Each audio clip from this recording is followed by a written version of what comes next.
الشیطان الرجیم بسم اللہ الرحمن الرحیم. ہماری بات چل رہی تھی مبنی میں آج تیسرا مبنی ہم پڑھنے جا رہے ہیں. وہ کون سا ہے؟ الموصول، یعنی اس میں موصول کیا ہے؟ تعریف الموصول دیکھیے مولانا کہہ رہے ہیں وَهُوَ اسم لا يصلح ان يكون جزءا تاما من جملة إلا بصلة بعده وهي جملة خبریہ. کہنا ہے اسم موصول ایک ایسا اسم ہے جو اس قابل نہیں ہوتا کہ وہ جملے کا ایک مکمل جز بن سکے. سمجھ میں آگئی بات؟ وَهُوَ اسم لا يصلح، وہ ایک ایسا اسم ہے جو اس قابل نہیں ہوتا ان يكون جزءا تاما من جملة، کہ کسی جملے کا ایک مکمل جز ہو. الا بصلۃ بعدہ، سوائے اس کے کہ اس کے بعد جو صلہ آ رہا ہے اس کی مدد سے وہ جز بنتا ہے. وہی جملۃ خبریہ، وہ صلہ کیا ہوتا ہے؟ جملے خبریہ ہوا کرتا ہے.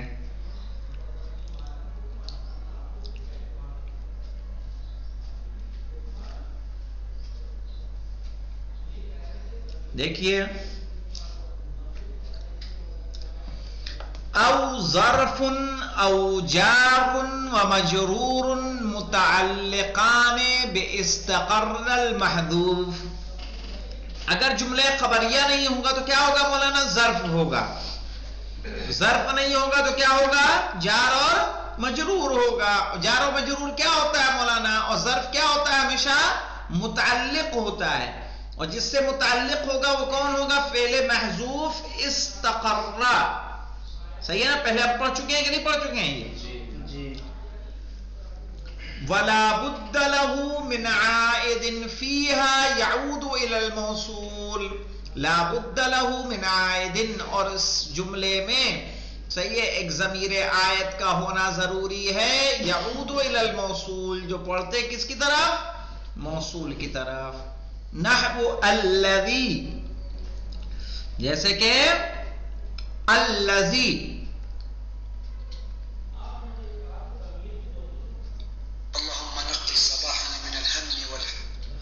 تو الذی کیا ہے؟ اس میں موصول ہے.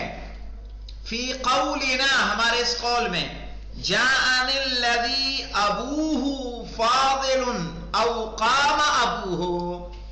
یہاں پہ جاءنی الذی ابوہ فاضل، میرے پاس وہ آیا جس کے والد کیا ہیں؟ فاضل ہیں.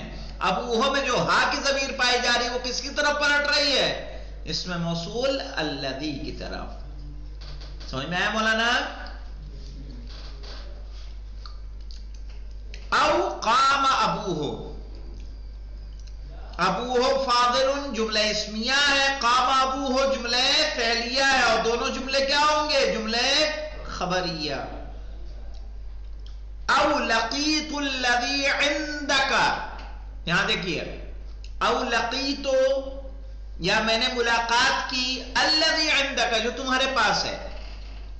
اب عندک مانا عند ظرف ہے کہ نہیں ہے؟ ظرف مکان ہے. یہ متعلق ہوگا کس سے؟ فعل محذوف استقر سے. سمجھ میں آئی بات؟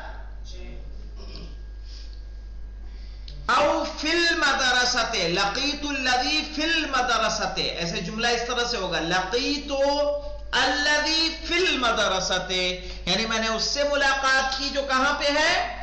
مدرسے میں ہے. تو یہاں فی المدرسۃ بھی جار مجرور ہے، یہ متعلق ہو جائے گا فعل محذوف استقر سے.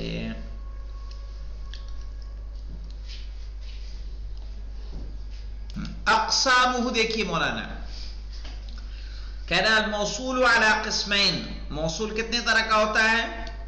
دو طرح کا. ٹھیک ہے. مختص کس کو کہیں گے؟ کہ وَهُوَ الَّذِي يُفْرَدُ وَيُثَنَّى وَيُجْمَعُ وَيُذَكَّرُ وَيُؤَنَّثُ حَسْبَ مُقْتَضَى الْكَلَامِ. مختص کس کو کہیں گے مولانا؟ مختص ایسے اس میں موصول کو کہیں گے کہ جو کیا آتا ہے؟ یفرد و یثنی، جو مفرد آتا ہے اور تثنیہ آتا ہے. ویجمع، اور جمع آتا ہے. وَيُذَكَّرُ وَيُؤَنَّثُ، اور وہ مذکر بھی آتا ہے اور مؤنث بھی آتا ہے، حسب مقتضی الکلام، جیسے کلام میں جملے میں ضرورت ہوتی ہے اس کی اعتبار سے۔ وَهُوَ، اور وہ کون سے ہیں مولانا مختص جو ہیں، کا الذی، کس کے لیے؟ للمذکر، واللتی للمؤنث، یہ دونوں مفرد کے لیے۔ واللذان واللتان واللذین واللتین کس کے لیے؟ لمثناہما، کس کے لیے؟ اس کے مؤنث کے لیے اور تثنیہ کے لیے۔ بالالف فی حالت الرفع، الف کے ساتھ حالت رفع میں، یعنی اللذان حالت رفع میں، وبالیاء فی حالتی النصب والجر، اور یا کے ذریعے حالت نصب و جر میں، یعنی اللذین یا اللتین۔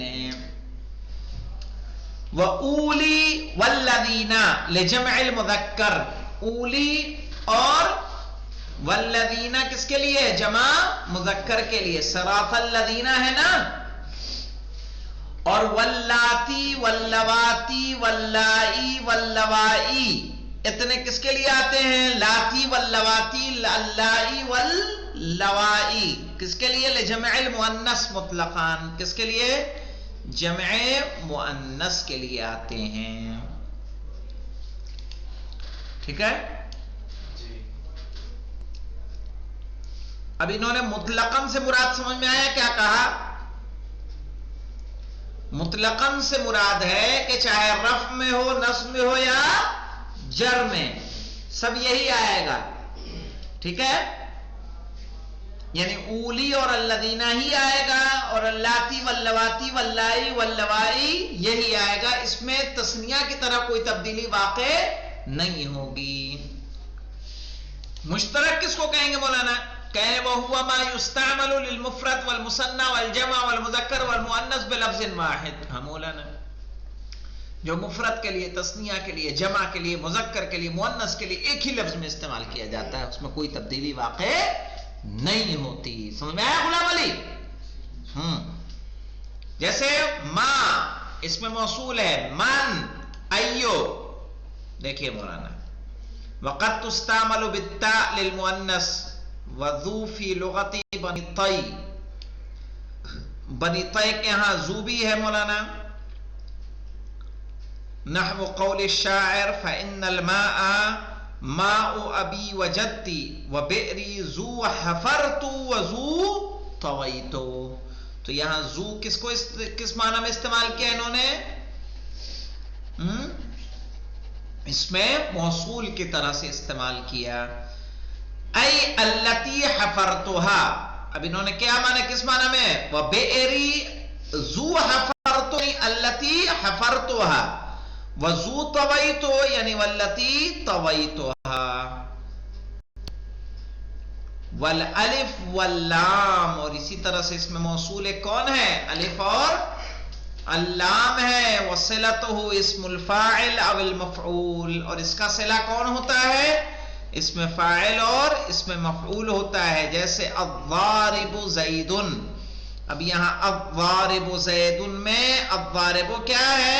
اس میں فاعل ہے، اور الف لام جو اس میں آ رہا ہے یہ کون سا الف لام ہو جائے گا پھر؟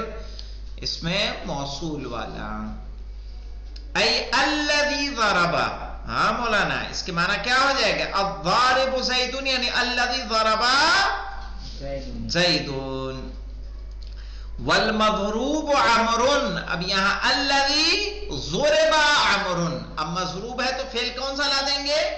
نائب فاعل لے کر آئیں گے۔ اب اس میں دو تنبیہ ہیں مولانا، کہہ رہے ہیں یجوز حذف العائد من اللفظ ان کان مفعولا، صحیح ہے کہ اگر مفعول ہوگا تو ضمیر عائد کو حذف کرنا کیا ہو جائے گا؟ جائز ہو جائے گا، جیسے رأیت الذی اکرمتہ، جو کیا تھا؟ رأیت الذی اکرمتہ، صحیح ہے؟ اب اکرمتہ ضمیر عائد ہے جو پلٹ رہی ہے الذی کی طرف کا، اس کا حذف کر رہے ہیں، یہاں پر کیا ہے؟ جائز ہے، کیوں؟ کیونکہ کیا واقع ہو رہی ہے وہ ضمیر؟ مفعول واقع ہو رہی ہے۔ کان یجوز حذف العائد من اللفظ ان کان مفعولا، کہ جب ضمیر عائد پلٹنے والی ضمیر مفعول واقع ہوگی تو اس کا حذف کرنا کیا ہو جائے گا؟ جائز ہو جائے گا۔ اب اکرمتہو میں ہو کا اعراب کیا ہوگا؟ مفعول بہ ہوگا یا نہیں ہوگا؟ پھر دیکھیے نمبر 2 نمبر کی تنبیہ، اعلم ان این و ایتا معربتن، کہ این اور ایتا یہ دونوں معرب ہیں، الا اذا حذف صدر صلتہما، سوائے اس کے کہ جو ان کا صلہ ہو اس کا اوپری حصہ کیا کر دیا جائے؟ حذف کر دیا جائے، صدر صلہ حذف کر دیا جائے. فحینئذ تبنى علی الضم، تب یہ مبنی علی الضم ہوگا. نحو قولہ تعالی ثم لننزعن من کل شیعۃ ایہم اشد علی الرحمن عتیا. اب یہاں پہ کیا تھا؟ ایہم ہوا اشد تھا، تو ہوا کو کیا کر دیا گیا؟ صدر صلہ کو کیا کر دیا گیا؟ حذف کر دیا گیا. اور جب حذف ہو گیا تو یہ کیا ہو جائیں گے مولانا؟ مبنی ہو جائے گا، پھر معرب نہیں رہے گا. یہاں ایہم، ایو کیا ہو جائے گا؟ مبنی، مبنی علی الضم. اسی لیے انہوں نے کہا نا فحینئذ، جب صدر صلہ حذف کر دیا جائے فحینئذ تبنى علی الضم، تو پھر کیا ہوگا؟ مبنی علی الضم رہے گا. والحمد للہ رب العالمین.